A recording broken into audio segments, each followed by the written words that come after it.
నమస్తే నేను మీ కుప్ప పద్మిని ఇన్నాళ్ళు మీ సపోర్ట్ ని నాకు అందిస్తూ మీ ప్రేమని నాకు అందిస్తున్న ప్రతి ఒక్కరికి కృతజ్ఞతలు ఇప్పుడు చూడబోతున్న ఈ వీడియో కూడా ఖచ్చితంగా మీకు ఉపయోగపడుతుంది లైక్ షేర్ అండ్ సబ్స్క్రైబ్ చేసి మీ ఇష్టాన్ని అలాగే మీ సపోర్ట్ ని నాకు అందించండి అలాగే ఈ వీడియో పట్ల మీ అభిప్రాయాన్ని కమెంట్ సెక్షన్ లో కమెంట్ చేసి నాకు తెలియజేయండి నమస్తే నమస్కారం రేపటి విశిష్టతని ఒకసారి చూద్దాం రేపు 20వ తారీఖు మే నెల 2024వ సంవత్సరం సోమవారం శ్రీ క్రోధినామ సంవత్సరం ఉత్తరాయణం వసంత ఋతువు రేపు వైశాఖ మాస శుక్లపక్ష ద్వాదశి తిథి మధ్యాహ్నం 3:58 వరకు తదుపరి త్రయోదశి చిత్తా నక్షత్రం రేపు పూర్తిగా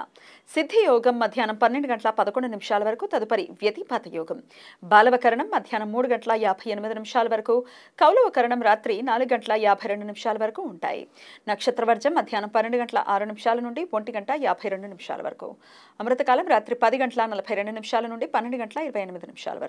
హైదరాబాద్ ప్రాంతం వారికి రేపు సూర్యోదయం ఉదయం 5:43 సూర్యాస్తమయం సాయంత్రం 6:43 చంద్రోదయం సాయంత్రం 4:02 చంద్రాస్తమయం రాత్రి 3:53 అభిజిత్ ముహూర్తం పగలు 11:47 నుండి మధ్యాహ్నం 12:39 వరకు దుర్ముహూర్తం మధ్యాహ్నం 12:39 నుండి 1:31 వరకు మరలా మధ్యాహ్నం 3:15 నుండి సాయంత్రం 4:07 వరకు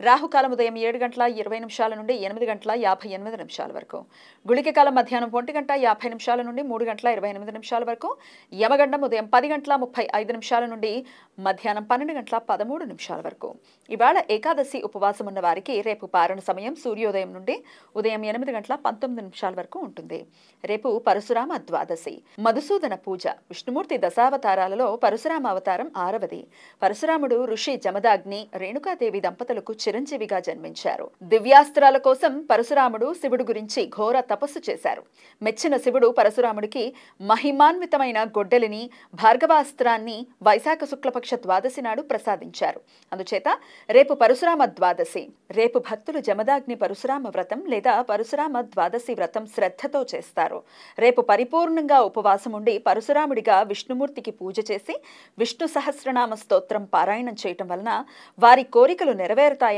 ఆపదల నుండి రక్షణ లభిస్తుంది అని మోక్షం కలుగుతుంది అని నమ్మకం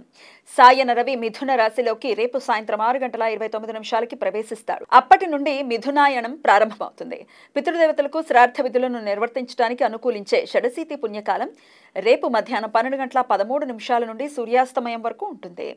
రేపు సోమ ప్రదోష వ్రతం సోమవారం రోజు ప్రదోష సమయంలో త్రయోదశి తిథి ఉన్న రోజున భక్తులు సోమ ప్రదోష వ్రతం ఆచరిస్తారు చంద్రగ్రహ దోష నివారణ పూజలు చేయటానికి అనుకూలం శైవ భక్తులు ప్రతి త్రయోదశి ప్రదోషం రోజు ఉపవాసం ఉండి సాయంత్రం రుద్రాభిషేకం చేస్తారు ఈ సమాచారాన్ని మనకు అందించిన వారు మేడికొండూరు విశ్వనాథ్ ప్రసాద్ గారు ఆయనకు కృతజ్ఞతల్ని తెలియజేస్తూ నారాయణ స్మరణతో సమస్త సన్మంగళాని భవంతు నమస్కారం